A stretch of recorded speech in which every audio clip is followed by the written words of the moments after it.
हरिओम। पूज्य गुरुदेव सत्संग में बताते हैं कि हिंदू अध्यात्म और भक्ति मार्ग में भगवान तक पहुंचने के लिए अनेक साधन बताए गए हैं। उनमें से एक प्रमुख मार्ग है नवदा भक्ति, यानी भक्ति की 9 सीढ़ियां जो मनुष्य को प्रभु के चरणों तक पहुंचा सकती है।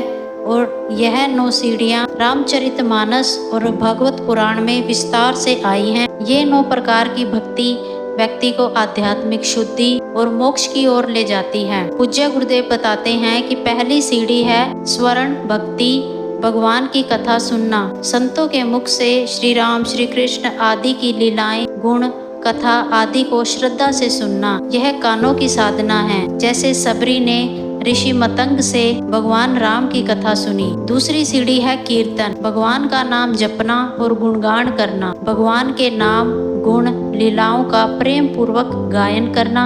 जैसे भक्त सूत जी, नारद जी, मीराबाई, तुलसीदास जी। पूज्य गुरुदेव तीसरी सीढ़ी बताते हैं स्मरण भक्ति, हर पल भगवान को याद करना, जीवन के हर काम में भगवान को स्मरण करना, मन में उनकी उपस्थिति महसूस करना। जैसे प्रहलाद बालक होकर भी हर क्षण भगवान विष्णु को याद करते थे। पूज्य गुरुदेव चौथी सीढ़ी बताते हैं पाद सेवन, सेवा भक्ति, भगवान के चरणों की सेवा, भगवान के मंदिर, संत, मूर्ति, समाज की सेवा करना। इसे सेवा योग भी कहा जाता है। जैसे लक्ष्मण जी ने श्री राम की सेवा में जीवन समर्पित किया। पूज्य गुरुदेव पांचवी सीढ़ी बताते हैं अर्चन, यानी पूजा भक्ति, भगवान की पूजा करना, विधि विधान से भगवान की, अपने गुरुदेव की मूर्ति या चित्र की पूजा करना, फूल, दीप, मंत्र भक्ति से अर्पण करना। जैसे हर भक्त जो नित्य पूजा करता है। पूज्य गुरुदेव छठी सीढ़ी बताते हैं वंदन,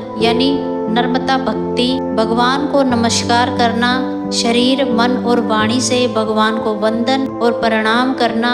झुकना अहंकार को मिटाता है। जैसे हनुमान जी हर पल श्री राम को वंदन करते हैं। सातवीं सीढ़ी पूज्य गुरुदेव बताते हैं दास्य, यानी सेवक भाव, भगवान को अपना मालिक मानना, स्वयं को भगवान का दास, सेवक, नौकर मानना, अपनी इच्छा नहीं भगवान की इच्छा को सर्वोपरि मानना। जैसे हनुमान जी का दास्य भाव अद्भुत है। पूज्य गुरुदेव आठवीं सीढ़ी बताते हैं मित्र भाव, भगवान को मित्र मानना, भगवान से दोस्ती जैसा घनिष्ठ और आत्मीय रिश्ता बनाना, प्रेम और विश्वास में कोई दूरी न हो। जैसे अर्जुन और श्री कृष्ण की मित्रता, आत्म निवेदन, पूर्ण समर्पण, अपना सब कुछ प्रभु को समर्पित कर देना, शरीर, मन, धन, आत्मा सब कुछ प्रभु को अर्पण कर देना। अब मैं कुछ नहीं, सब कुछ प्रभु ही है। जैसे राजा बलि ने सब कुछ भगवान वामन को समर्पित कर दिया।